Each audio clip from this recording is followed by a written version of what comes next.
Hello, നമസ്കാരം. ഞാൻ ഈ സ്ഥല എസ് ഐ ആണേ. അതെന്താ ബാക്കിയുള്ള എസ് ഐമാർക്കൊന്നും സ്ഥലമില്ലേ? അതല്ലെന്ന്, ഞാൻ ഈ സ്ഥലത്തെ സ്റ്റേഷനിലെ എസ് ഐ ആണെന്ന്. പിന്നെ നമ്മളെ ഈ കൊച്ചു പിള്ളേരുടെ കാര്യമല്ലേ, ഈ കുഞ്ഞുങ്ങളാകുമ്പോൾ ചില ചില പ്രശ്നങ്ങളൊക്കെ ഉണ്ടാവും. എന്ന് വെച്ചിട്ട് പിന്നെ ഈ എന്റെ മോന്റെ ഭാഗത്തും തെറ്റ് കാണും, നിങ്ങളുടെ മോളുടെ ഭാഗത്തും തെറ്റ് കാണും. തീ ഇല്ലാതെ പുക ഉണ്ടായില്ലല്ലോ. ആര് പറഞ്ഞു? വണ്ടി സ്റ്റാർട്ട് ചെയ്യുമ്പോ പുക വരുന്നുണ്ടല്ലോ, അത് താ തീ കൊണ്ടിട്ടാ. നിങ്ങൾ ഈ കിടന്ന് ആവശ്യമില്ല സംസാരിച്ചിട്ട് കാര്യമല്ല സ്ത്രീയെ. ഞാൻ പറയുന്നത് കേൾക്കുക.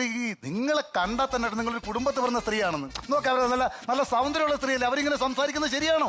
എടോ താൻ എന്റെ സൗന്ദര്യത്തെ കുറിച്ചൊന്നും സംസാരിക്കണ്ട. അത് സിനിമാക്കാര് പണ്ടേ തീരുമാനിച്ചതാ എനിക്ക് സൗന്ദര്യം ഉണ്ടെന്ന്. എന്തോ അങ്ങനെ സൗന്ദര്യം ഉണ്ടെന്ന്?